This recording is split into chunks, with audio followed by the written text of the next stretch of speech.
साथियों नमस्कार, मैं विनय स्वागत करता हूं आप सभी लोगों का अपने YouTube channel our past and future पर। और आप लोगों ने जो ये अभी एक कमेंट पढ़ा है, तो आप लोग भी इस चीज़ को बड़े ध्यान से देखिएगा, क्योंकि मैं चाहता हूं खुद इस प्रकार से हम लोग इन छोटी छोटी मगर मोटी बातों पर बिल्कुल चर्चा करें। मन तो मेरा भी रहता है, लेकिन समय अभाव की वजह से मैं इस प्रकार के जो कमेंट हैं उन पर चर्चा नहीं कर पाता। ठीक है, तो चलिएगा, जो भी महानुभाव हैं जैसे भी हैं उनको मेरी तरफ से प्रणाम। और कहने का मतलब ये है कि मुझे इस प्रकार से कोई मतलब नहीं है। ठीक है, मैं किसी पर कोई कमेंट नहीं करने वाला हूं, लेकिन मैं आपको जो पीछे की बेसिक बात है वो ज़रूर समझाने की कोशिश करूंगा। तो इसी वजह से आप लोग इस बात को ज़रा ध्यान दीजिएगा। अभी कल जब एक वीडियो मैंने डाली, उसमें बहुत सारी किताबों के बारे में बताया गया था जो कि हमारे आने वाले पीसीएस एग्ज़ाम और जो क्या बोलते हैं आपकी आरओ परीक्षा है उसके लिए ये किताबें महत्वपूर्ण मैंने बताई थी। उसमें नीचे लिख करके एक दो कमेंट और भी आए हैं, तो मैं उसका समस्या का निस्तारण बिल्कुल करने आप लोगों के सामने हूँ और मैं बिल्कुल करूँगा भी। तो चलिएगा, वैसे तो मैंने उसमें बताया था, जब किताबें एक एक विषय की उसमें बताई थी तो मैंने कहा था कि शुरुआत में आप एक एक ही किताब पढ़ें। ठीक है, जैसे आप पॉलिटी पढ़ना चाहते हैं तो एम लक्ष्मीकांत पढ़ें, हिस्ट्री पढ़ना चाहते हैं तो आप उसमें एस.के. पांडे को पहले पढ़ें। इस प्रकार से मैंने सारी चीज़ें बताई थी।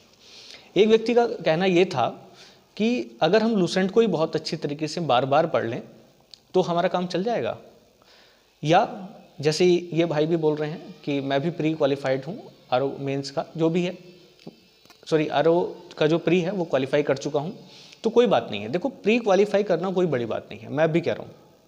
आप इस बात को थोड़ा ध्यान दें, जब एक व्यक्ति कोई एग्ज़ाम पास नहीं कर रहा होता है तो उसके लिए ये बड़ा चैलेंज होता है कि वो प्री क्वालिफाई करे। लेकिन जब आपके प्री क्वालिफाई होने शुरू होंगे, मैं अपनी तरफ से बता रहा हूँ, आप लोग इस चीज़ को बाद में फेस करेंगे, तब आप बिल्कुल परेशान हो जाते हैं कि हमारा मेंस क्वालिफाई नहीं हो रहा। ठीक है, प्री तो आसानी से क्वालिफाई हो जाता है, मेंस क्वालिफाई नहीं हो रहा। फिर आप फाइनल के लिए तरसेंगे। पहले प्री क्वालिफाई करने के लिए तरस रहे हैं, फिर फाइनल करने के लिए तरसेंगे, ये समस्या होती है। तो उसके पीछे रीज़न यही होता है कि हम लोग जो बेसिक चीज़ है वो गायब कर देते हैं। जैसे हम स्टेज 1 जो कि ऑब्जेक्टिव टाइप का होता है, वो तो हम प्रैक्टिस सेट से या फिर कोई छोटी मोटी किताब जो भी आपके आसपास हैं उनसे भी क्वालिफाई कर सकते हैं, क्योंकि इतने प्रकार की परीक्षा होती है, उन सब के भी अगर आप प्रीवियस ईयर उठा लें तो आपको बहुत सारा ज्ञान इकट्ठा हो जाएगा। लेकिन मेंस राइटिंग में ऐसा नहीं होता, इस चीज़ को आप ध्यान रखें। मेंस राइटिंग में हमारी लेखन शैली को देखा जाता है। अब आप एक चीज़ पर थोड़ा ध्यान दें, जैसे आप कपड़ा लेने जाते हैं मार्केट से, तो क्या आप एक ही दुकान पर जाकर के सब फाइनल कर देते हैं? क्या एक दुकान का कपड़ा वो सब आपको पसंद आना शुरू हो जाता है? ठीक है, तो ऐसा तो नहीं है। ठीक है, तो आप क्या करते हैं कि अगली दुकान पे जाएंगे, वहाँ पसंद देखेंगे, अगली पे जाएंगे, वहाँ पसंद देखेंगे। तो ये सारी चीज़ें होती हैं। तो जब हम मेंस की तैयारी कर रहे होते हैं तो वहाँ पर हम देखते हैं लेखन शैली। तो अलग अलग राइटर की बुक्स पढ़ने का मतलब ये है कि हम अलग अलग राइटर्स के लिखने का ढंग देख रहे हैं। ठीक है, क्योंकि आपकी जो कॉपी चेक करने वाला होगा व्यक्ति या आप भी, तो अपनी लेखन शैली को किसी ढंग से तो डेवलप करेंगे। स्वतंत्र तौर से तो ये ऐसे डेवलप नहीं होती, किसी को तो आपको आदर्श मानना ही पड़ेगा। ठीक है, तो उस तरीके से आप अपनी लाइफ को आगे की तरफ ले सकते हैं।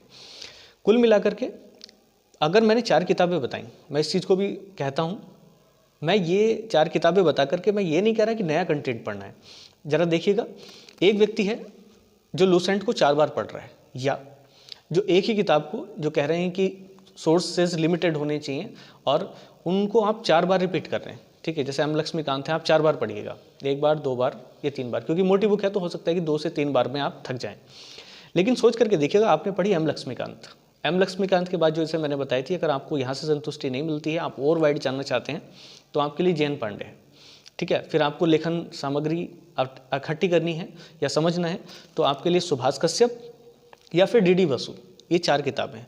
लेकिन मैंने कब कहा कि इन किताबों में जो एम लक्ष्मीकांत में है तो वो जे.एन. पांडे, सुभाष कश्यप या डी.डी. बसु, इनमें चेंज हो जाएगा? कंटेंट तो सेम ही है, आप समझ सकते हैं मेरी बात को। तो कंटेंट हम सेम नहीं कर रहे हैं, बस उनके लिखने के ढंग को समझने के लिए, नए नए तरीकों को जानने के लिए, लेखन शैली अपनी बढ़ाने के लिए हमें नए नए राइटर्स का जो लिखने का ढंग है वो पता होना चाहिए। एक व्यक्ति उसी बात को अलग ढंग से लिखता है, आप एम लक्ष्मीकांत पढ़ सकते हैं। एक दूसरा व्यक्ति जो लूसेंट में लिखता है वो भी लिखने का एक ढंग है, लेकिन क्या जो लिखने का ढंग है लूसेंट वाला, क्या उस पर आपको नंबर मिल जाएंगे? तो मेरी बात बड़े अच्छे से और व्यवहारिक तौर से आप समझने की कोशिश करें तो हम लोग जब ज़्यादा किताबों की तरफ जाते हैं तो कंटेंट नहीं बदल रहे होते हैं। एस के पांडे में भी वही है, ठीक है, आप पढ़ें तो प्राचीन भारत, क्योंकि अलग अलग किताबें हैं, तो जो एस के पांडे में है वही केसी श्रीवास्तव में भी है। मतलब अगर चंद्रगुप्त मौर्य हमें किसी किताब से पढ़ना है तो दूसरी किताब में भी चंद्रगुप्त मौर्य ही पढ़ना है, लेकिन उसको जो उसके राजनीतिक पहलू हैं, सामाजिक पहलू हैं, आर्थिक पहलू हैं, क्या उन बातों को हम लोग उतनी ही अच्छी तरीके से एक ही किताब में फाइंड कर पाएंगे? नहीं, मैं नहीं समझता। तो जब आप एक बड़ी तैयारी की तरफ अग्रसर हो रहे होते हैं, चाहे वो पीसीएस की बात हो, आईएएस की बात हो, या फिर किसी अन्य राइटिंग वाले एग्जाम की बात हो, तब आपके पास कंटेंट के साथ साथ लिखने का अच्छा ढंग भी होना चाहिए। और लिखने का अच्छा ढंग आप किसी एक बुक से नहीं कर सकते, मैं अब भी कह रहा हूँ। बाकी इस बात के लिए मैं आप पर बिल्कुल नहीं थोप रहा हूँ कि आप लोग उसी चीज़ को पढ़ें, ठीक है, आप एक ही किताब पे पढ़ें, मुझे कोई इतराज़ नहीं है। आप लूसेंट पढ़िएगा, कोई दिक्कत नहीं है। मैं अब भी कह रहा हूँ कि लूसेंट अच्छी बुक है, कोई दिक्कत नहीं है, ग्रुप सी के लिए एक अच्छी बुक है, इससे बेहतर बुक ग्रुप सी के लिए कोई नहीं है, कोई बात नहीं है। लेकिन भाई जब आप आगे चलते हैं तो क्या लूसेंट बेस पर आप लोग इतनी बड़ी तैयारी को कवर कर सकते हैं? अगर सब कुछ इतना ही आसान होता तो फिर सारे लोग जो परेशान हुए फिर रहे हैं इधर से उधर, उनकी परेशानी तो सामान्य तौर से हल हो जाती।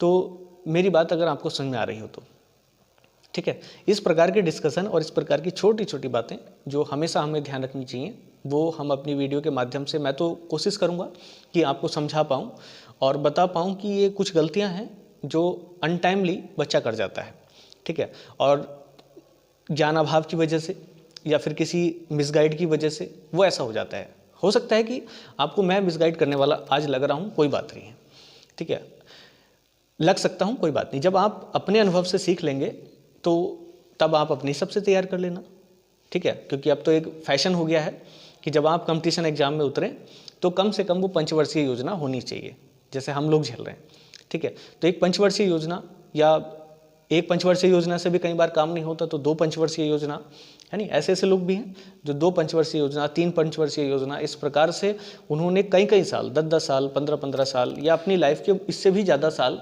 यहाँ पर इस क्षेत्र में आकर के गवा दिए हैं, ठीक है।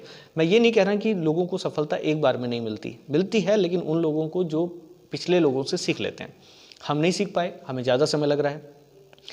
आप लोग सीखेंगे, जल्दी सफल हो जाएंगे, नहीं सीखेंगे तो आपको भी फिर वही चीज़ें आपको भी शुरू से पहले अपनी समझ डेवलप करनी पड़ेगी, तब जा कर के ये काम होगा। मैं अपनी बात को पूरी तरीके से रख पाया, समझा पाया, तो आप उसको करिएगा। ये चीज़ें सभी लोगों के लिए नहीं होती। मैं सारे लोगों को तो प्रभाव में नहीं ले सकता और ना मुझे सभी लोगों को प्रभाव में लाना। जो लोग बाकी में स्टूडेंट हैं और अपनी तैयारी को जीरो से हीरो बनने तक का लेकर के चलना चाहते हैं, तो वो अभी इस चीज़ को समझें। और इसी प्रकार से लोग तो मिलते हैं। मैं कोई कोचिंग इंस्टीट्यूट नहीं हूँ, मैं कोई इस बड़े प्रकार का वो नहीं हूँ, लेकिन आपके जैसा एक स्टूडेंट हूँ और मैंने जिन चीज़ों को फेस किया है वो सारी चीज़ें मैं आप लोगों के साथ क्रमवार अपनी वीडियोस के माध्यम से रख रहा हूँ। थोड़ा 18 तारीख तक समय अभाव है, 18-19 तारीख तक, उसके बाद मैं आप लोगों के साथ फिर से रेगुलर रहूँगा उन सभी चीज़ों के लिए जो हमारी बेसिक होती हैं। लेकिन तब तक आप लोग इन सब चीज़ों को बड़े ध्यान से और एक एक लफ्ज़ को ज़रा ध्यान में रख करके करिएगा, ताकि आप लोग उन गलतियों को ना दोहराएं जो गलतियां हम जैसे लोगों ने यहाँ पर कर दी हैं। तो मैं उम्मीद करता हूँ कि अब आप समझ गए होंगे कि क्यों लूसेंट को 5 बार पढ़ने से बेहतर है कि उस कंटेंट को 5 अलग अलग राइटर्स के माध्यम से पढ़ा जाए, ठीक है। तो वहाँ होगा क्या, मेंस राइटिंग में आपको बहुत सारी आसानी मिलेगी और बहुत सारे फैक्ट जानने को मिलेंगे जो कि एक किताब में नहीं होते, ठीक है। तो फैक्ट भी मिलेंगे नए नए, क्योंकि नई किताबें हैं, और दूसरी बात वहाँ से लेखन शैली भी आपको देखने को मिलेगी जो कि आपकी मेंस राइटिंग में बड़े काम की होती हैं, बड़े इंपॉर्टेंट रोल प्ले करती हैं। तो मैं समझता हूँ कि जो भी प्रयास मेरे रहें या जो भी चीज़ें मैं समझा पाया और जितने लोग भी समझ पाएँ 100, 200, 400, तो वो लोग अपनी तैयारी को स्पेशल करें। अब जो लोग इस ग्रुप सी की भी तैयारी कर रहे हैं, मैं तो उनको भी सलाह देता हूँ, ये भी मेरी लास्ट सलाह है उन लोगों के लिए, वो भी इसी चीज़ को करें। क्योंकि होता क्या है कि भविष्य में कब हमारा दिमाग चेंज हो जाए कुछ पता नहीं होता है। तो इस दिमाग वाली बात पे मैं फिर चर्चा करूँगा संडे स्पेशल वाले चैप्टर में, लेकिन फिलहाल आप लोग इस चीज़ को ध्यान रखें, अगर भविष्य में आपका दिमाग बदलता है और उस समय आपके पास समय नहीं होता है, तो यही बेसिक ज्ञान जो आपके आसपास रहेगा वो हमेशा काम आएगा। तो आप कभी भी कंफ्यूज नहीं होंगे और मेरी गारंटी है इस बात की। और आप लोगों के पास जो भी विज़न रहेगा वो बिल्कुल क्लियर रहेगा और उसमें आपको किसी भी प्रकार का हस्तक्षेप करने की या किसी भी प्रकार का कुछ ऐड करने की या घटाने की आवश्यकता नहीं रहेगी। ठीक है, आप एक परफेक्ट स्टूडेंट बन करके निकलेंगे। बस मेरा इतना ही प्रयास था। मैं इस सवाल का अगर प्रॉपर जवाब दे पाया हूँ तो बहुत सारा धन्यवाद। जय हिंद। नेक्स्ट वीडियो के साथ फिर मिलेंगे, तब तक के लिए धन्यवाद। जय हिंद।